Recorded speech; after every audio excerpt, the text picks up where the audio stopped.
civil rights lawyer.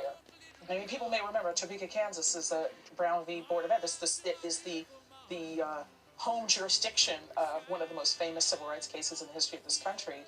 But it was certainly not the only civil rights battle that had to be fought. And your grandfather was taking these cases, defending African Americans who, in some cases, couldn't get other lawyers, white or black, to take their cases. What happened? That he then became obsessed with gay people, with LGBT people, with picketing soldiers. What happened? So my grandfather saw no tension between those two positions that he took. He saw them both as being scripturally derived. So he would say God never said it was an abomination to be black or female or old, but God did say that it was an abomination to be gay. New Testament. This particular obsession with, and I think it is fair to call it an obsession with homosexuality. Yes. So, anytime people would ask that question, we would say, we're obsessed with it because you're obsessed with it. That's literally how we would respond. Because, remember, this was the early 90s.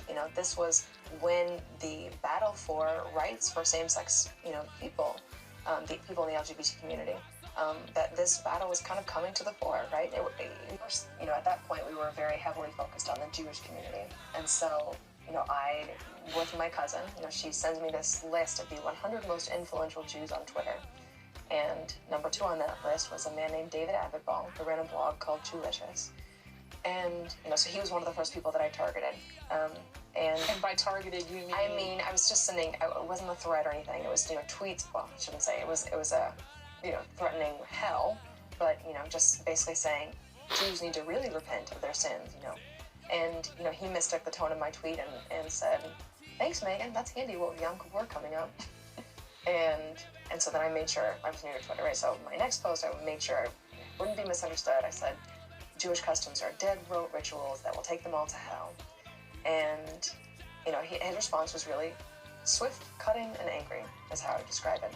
And almost immediately, his tone changed.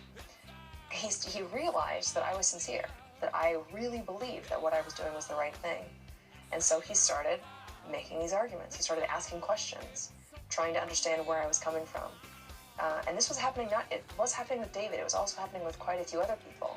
David's specific role that early on was that he found, after about a year of conversation, he found the first internal inconsistency in our ideology. And there was no answer from the Bible to explain it. It's because it's King James Testament. Absolutely. Yeah, I'll never forget it. He was asking about one of our protest signs that was calling for the death penalty for gays. And, he said, first he quoted the New Testament where Jesus says, let he who is without sin cast the first stone. I was like, didn't Jesus say? And I said, yes, we're not casting stones, we're preaching words. That's how we always answer that. And he said, yeah, but you're advocating that the government cast stones, which was like, kind of sent me back for a second. And then he said, and also, didn't your mother have your oldest brother out of wedlock? And I said, yes, and she repented of that sin, and so she doesn't deserve that punishment. He goes, yeah, but if she had been that changing tide as an abominable thing, something that God was going to punish, not just was going to punish, but was punishing this nation for.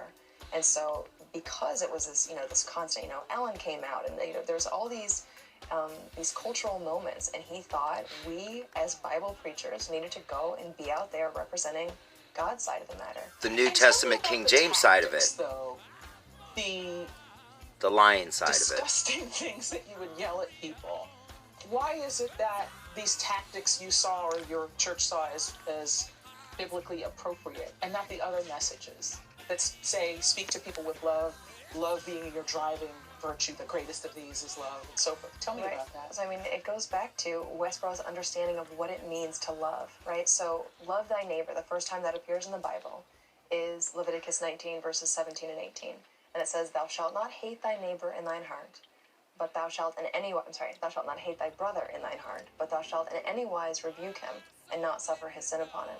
Thou shalt not avenge nor bear any grudge against the children of thy people, but thou shalt love thy neighbor as thyself.